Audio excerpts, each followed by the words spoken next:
Okay, this is our project, testing the water with computer vision. Me, Cody, we got I'm Christian. Tucker. And I'm Philip.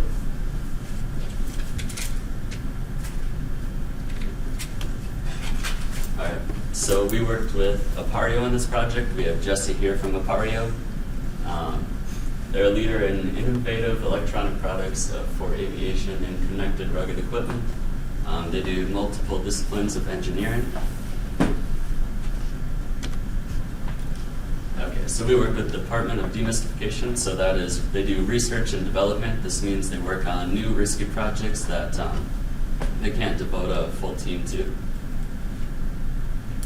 So they're a group of engineers with varied backgrounds, projects with lots of risk like I already described, and basically see if a solution is possible to a given problem or not. So the problem that they have for us is that they have a test stand that has 70 plus pipes that hold water. They currently use pressure sensors on each gauge, you can see there at the bottom. But that issue with that is that there's 70 plus points of failure that could happen. And it's unable to detect leaks. It's just pressure. So if there's no pressure, it could be empty or it could have leaked all over the floor and they would never know. Our solution for that is a monitoring system. They have provided us with a Raspberry Pi and a USB camera. And we're going to use open computer vision to use the camera to take pictures of the test stand they have and determine the gauge levels just based on image analysis. There will also be a little device for flooding detection, just a moisture sensor, and we're going to display that information with a web app and also receive input from the user through that app. For our progress so far, to start off, to use open computer vision, you need to take pictures. You need pictures of what you're looking at to actually analyze them. So with that Raspberry Pi and the camera, I initially set up the little test stand they gave me at my house and used the FS webcam package. The issue with the FS webcam package was that it's a command line only package and it's very slow. When you take a picture using the command line, it has to start the camera up, wait for the camera to actually respond, and skip the first few frames that are junk. They're just green tinted because the camera's still booting up, and collect the next few frames to merge them together to get a suitable, high enough quality image to be acceptable, and then shut the camera off. This is a very slow process. It takes about half a second for the camera to start up, half a second to skip the first few frames, and another half a second to actually save the image that's not tinted green. OpenCV, fortunately, has a function that allows us to save images. It treats the camera like a video stream, meaning when you start the script, it starts the camera up. You can skip the first few frames one time and just take a frame from the video stream at any point during, and then it stops the camera when the script stops.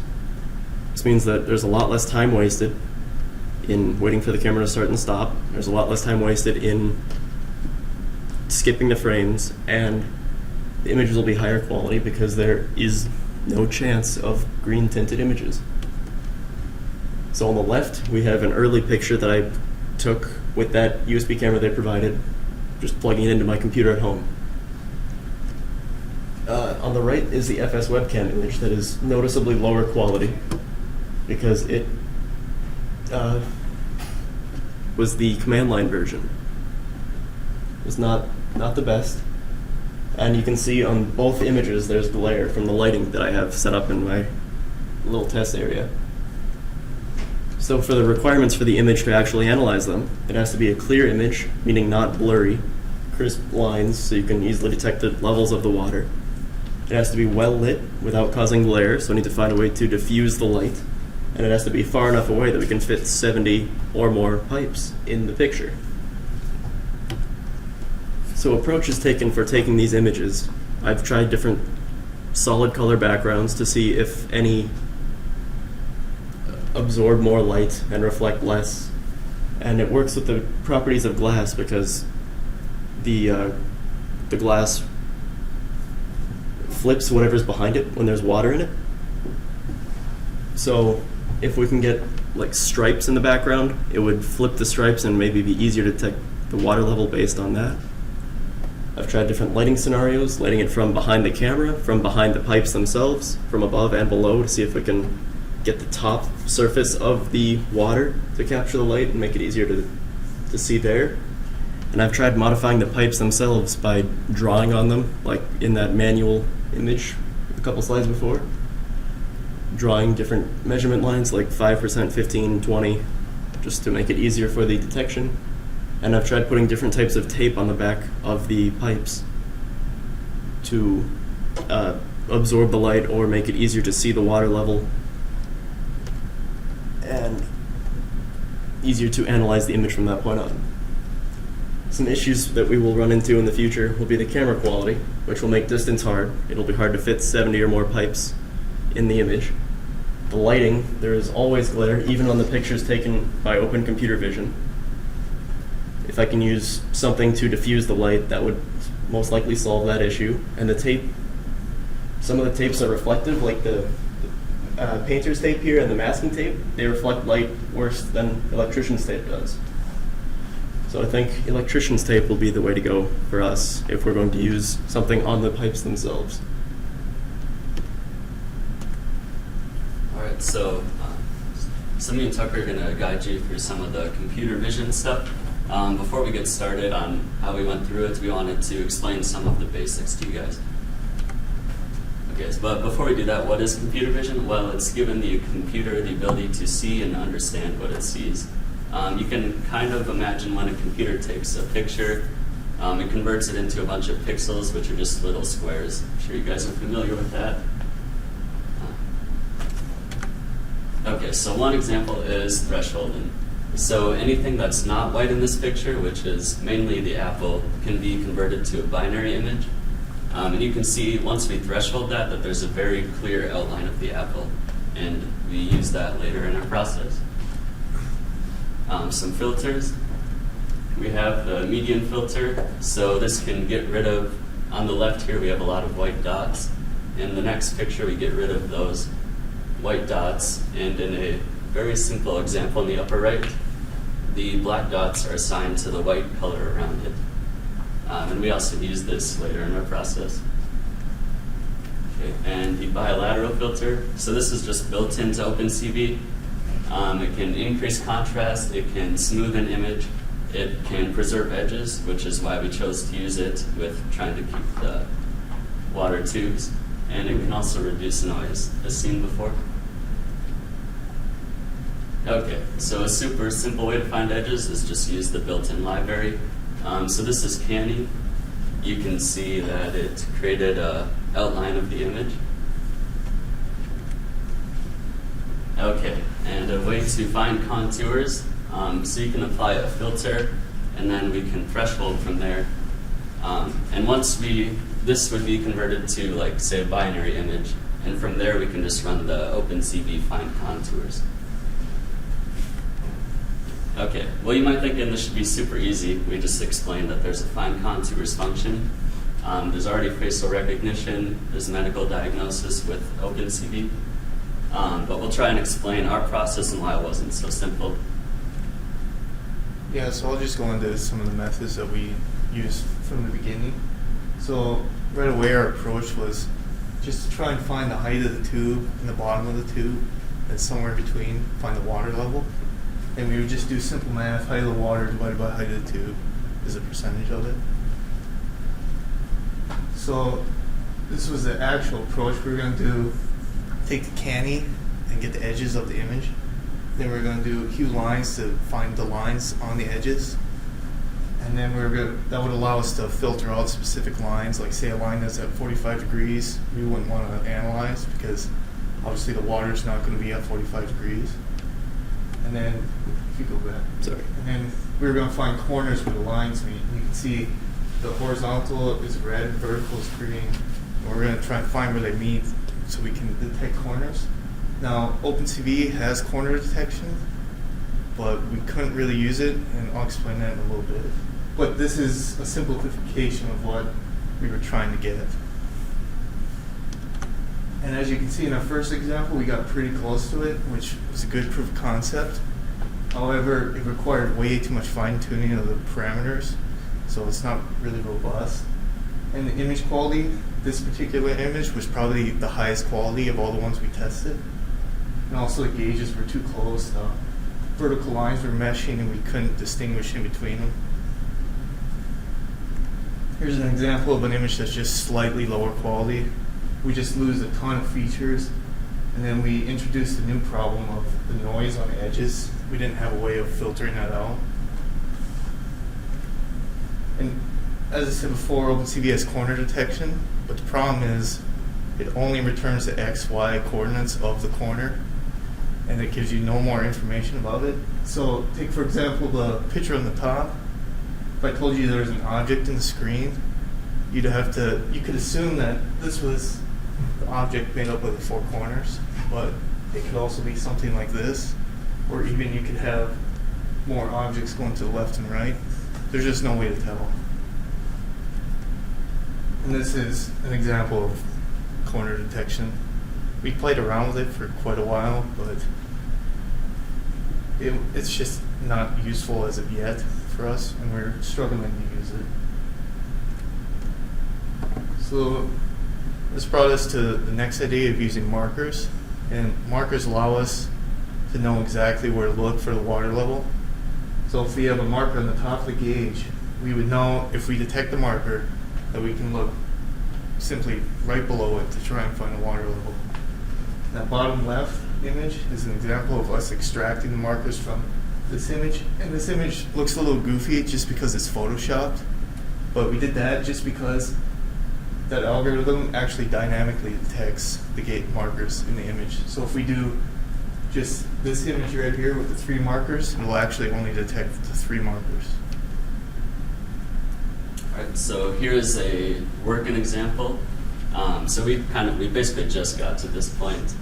So you start with your image, we apply a filter, as we showed you before, and then we thresholded the image, but the problem was there was lots of yellow dots left everywhere. So that's where we use the median filter that we described earlier. And then from there, how full the water was the height of the image, and then we found the max Y and the min Y on the contour points that we found. So in this image here, once we're left with the 3 shapes, we can create a contour around that shape.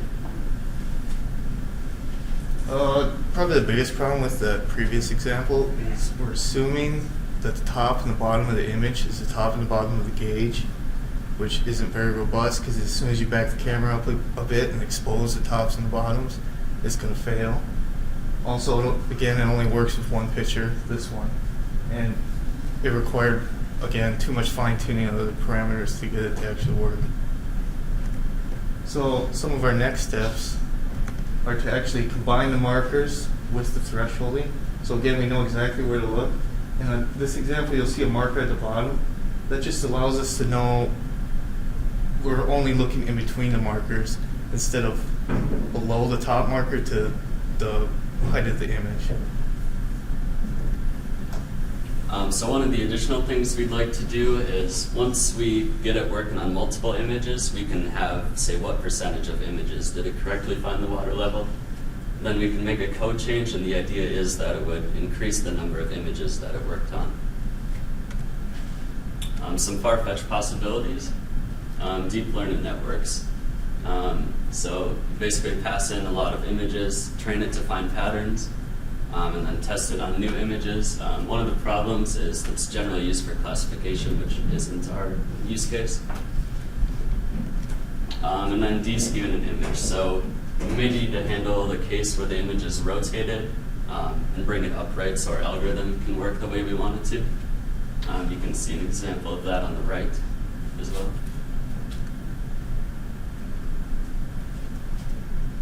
Okay, so you can just get past the slide here. Cody, do you want to just talk about this slide for a second? Sure. So some of our issues and risks. The camera quality, which Philip talked about earlier. And I guess one possibility, which is not ideal, would be not being able to detect water levels within the object. But given our markers, along with the working example earlier, that should be fairly feasible. Okay. Yeah, I'm not going to take it from there. My name's Christian. I'm sorry I couldn't put my name tag on. It doesn't really stick to this sweater here. But yeah, so I was working on the UI development part of this process. And so when you talk about the first steps when working with developing a user interface, you want to ask yourself what this process should look like, right? You want to understand the development process from the get-go to the ending of how you should be working on it before you start tackling concepts. So that's an important first thing to think about. And one of the big pieces of that first step is considering the types of tools that you want to use for your development. And that is dependent on where the UI will be used. So if it's going to be a locally, if it's going to be a locally used software, if it's going to be web-based, what's going to be implemented into it and where that's going to occur. So those are important things to understand about that. You want to go to the next slide? Thank you. And so from here, I thought about the process of picking a development tool. And so when you think about tools that you're going to use for that, you ask yourself what attributes you want inside of that development tool and how that's going to aid you in your development process. And one of the first points is actually pretty simple. It's you want your development tools to represent the qualities that you're going to be developing in your own user interface, right? You want it to have the same qualities. And those qualities are things like it's an intuitive system, so it's easily understandable where the tools are going to be within that software so that you can properly construct a user interface. And you want it to be easy to understand so that those things are correlated in the correct places and you understand where things have to be and where you can reach for other parts of that when you're developing. And you want the information to flow logically, and you want the different pieces, say like shapes or like toggles and things like that within the software to correlate well within sections. And Cody was the one that actually suggested that I use the software called Figma that I wasn't familiar with prior, but I can talk briefly about that right now. Figma is a very cool web-based software. So what's nice about that is then you can do your editing, you can do your developing on multiple systems. So it's not something that you have to have downloaded and you have to carry physical files along with you. You can log in anywhere on different computers and continue to edit your project, which makes it really, really nice and flexible. And it uses a different process than most development tools use. It focuses more on grids and shapes rather than specific, like data variables or things like tables or specific objects that you would think of, like arrays, things like that. It focuses more on the actual shapes itself, and then from there you can adjust it. So it's very unique in that way, and it makes it very flexible. And so here I'll just show you the first kind of mock development of the main page that I was setting up here. This is the basic format of what I was thinking right away. As you can see, you have your pipes, and there was going to be the level detection within each pipe with the notches displaying the gauge level and that threshold. And below that, there was going to be the colors corresponding to that, if it was in the clear, if it was not in the clear. And then below that, there was going to be a moisture detection monitor that we later found out wasn't necessary. And I'll talk about adjustments like that in a bit.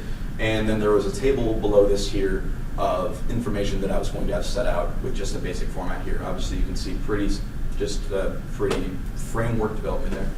You can move on to the next one. Thank you. And so now this is a more updated version of what I'm looking at. I decided that through doing a new design that it was better for separating the visuals and the logged data separately. So then you can analyze those at different points, because when you're looking at information, you want to look at bigger quantities of information rather than having things chunked together. So, and obviously as you can see, this isn't to scale like Phil talked about. We're dealing with 70 plus pipes, but that will be an adjustment that we'll be working on later once we get the different parts of the project run together. And so then this is the basic framework of what the log photo is going to look like. This is just a stock photo up top there for now, but that's the location that it's going to be. It's going to show the correlated time to when this image was transferred over to the UI from the Raspberry Pi and from OpenCV.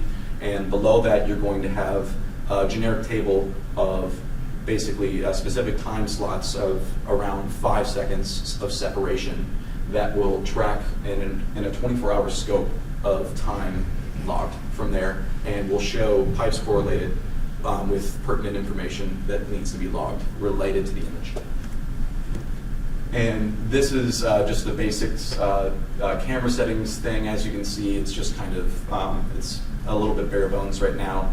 But this is where you'll be able to adjust specific camera settings within the user interface instead of having to go manually into the camera. So then this basically separates the manual rig from the user interface, because you want this user interface to implement all the things that you need to do with this. That's the point of a good user interface correlated with the system. Yeah, so from here we can do a live demonstration. I think we're doing okay on time for now.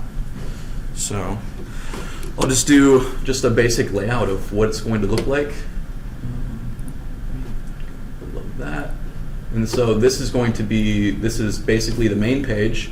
As you can see, it has like the live feed charting up here at the top as well, with the actual time that you're looking at, so you're aware of where you're at the time. And then you have your different pipes that are going to be separated here. I'll talk about the more so about the pipe separation later. And then from here, we can go to the, I want to scroll over. Yep. So we can go over to the, like, this is the data log page. And so this is where it'll show like your stock image and has your time feed there. You'll have tables here. They'll be implementing more things on this page as well. And let me, is there, it's like, I'm not sure why the aspect ratio on this is different. But we can just skip going to the camera page for now. But that will be where you can, like I said, change your settings, and there will also be an advanced setting tab down at the bottom where you can look at more specific information related to the camera. And so we can just leave that for now.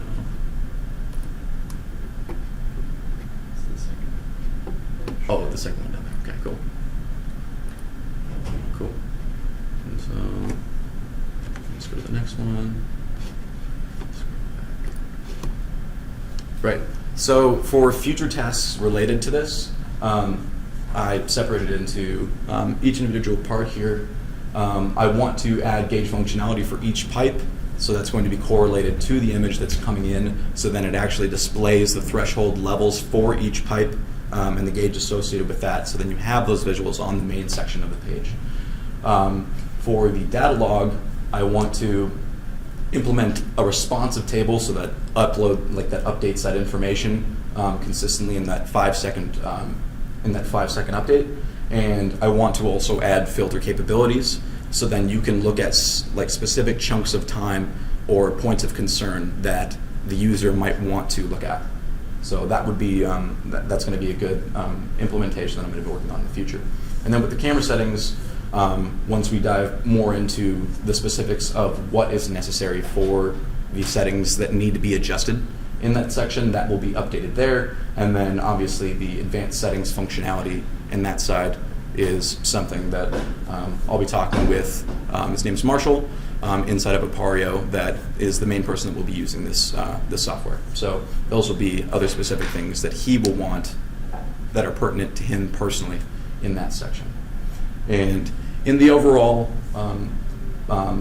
section of the UI development that needs to be implemented is obviously linking the progress of the other parts of the project to the actual user interface. So the progress that has happened in OpenCV and in the camera settings, actually connecting those things to the UI so that we can do some more user testing is going to be the most crucial thing to making this thing come together.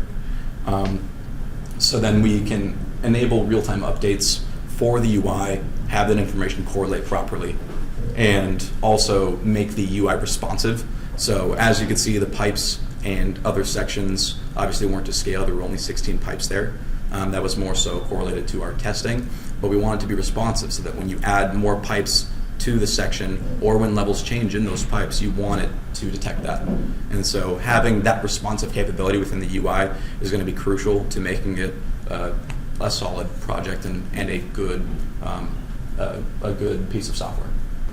And obviously the design of UI is going to change it's going to tweak, it's going to be adjusted, color schemes, other things need to be looked at, that needs to be reassessed consistently, so that you can make sure that the end look and feel and flow of the UI is exactly what the customer wants. So that's that section there. Reflection, that is... So in reflection, OpenCV is easy with simple images, especially like just getting started projects, that sort of thing. But applying it to a specific use case becomes a little more complicated. Philip can touch on the installing OpenCV. Yeah, it took me about 6 tries to install OpenCV on the Raspberry Pi. It isn't designed specifically for the Raspberry Pi and ARM-based systems. So having to reinstall every package that it's dependent on several times had me losing hope until I finally got it on the last try. And one thing we're lacking on our part is task and goals need better definitions. Yep. And so that can flow into user story point analysis. This is a rough showing of the hourly requirements related to what we actually have done when it comes to user story points. As you can see right away, we were a little bit just lost on where we should be looking and what we should be working on. But as you've seen in the last couple weeks, it's picked up and will be ahead of schedule based on this trajectory if we keep this work time in, because we have a clear definition of what we want to work on, and we are better defining our actual user stories and specific cases that we're working on. And so for the schedule, this is a basic layout of what we worked on. And in the first sprint, we worked on familiarizing with OpenCV for level detection, configuring the camera and getting it actually set up, assessing the actual pipe environment around and what we can do to give better quality to that feed, and developing ideas for the UI format and how that should look. In the second sprint, we worked on building corner detection algorithms and logic so that we could better assess the actual threshold of the gauges. We worked on increasing the quality of the image and updating the picture to send at intervals. Phil actually got that down the last couple days of actually getting that to update so that we can send that to the UI in the future.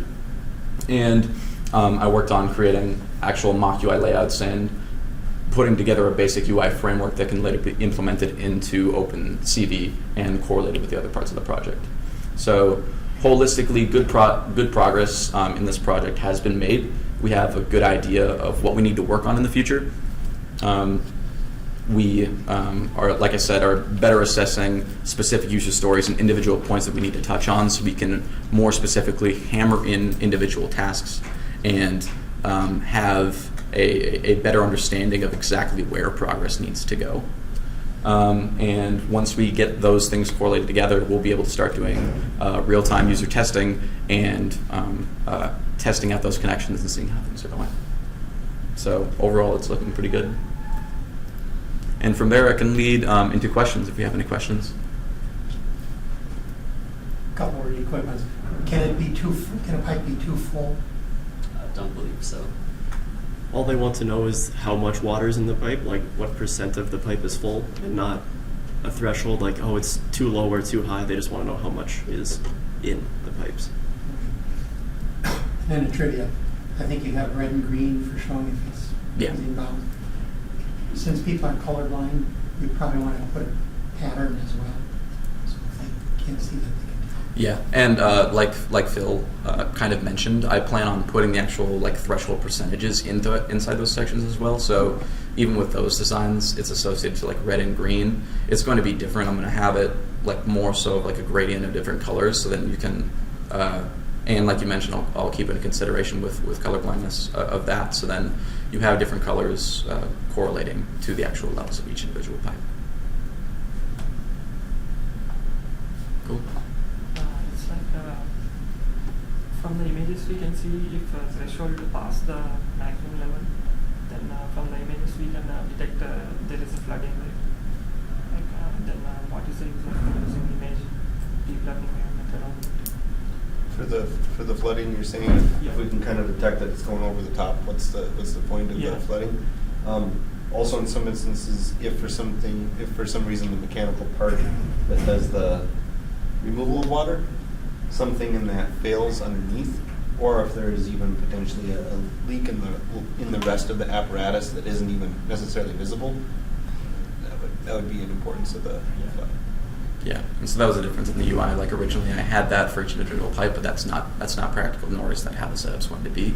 So there'll be one holistic correlation to if there's actually flooding happening in the vicinity of those pipes. Cool. Any other questions? All right, thank you guys.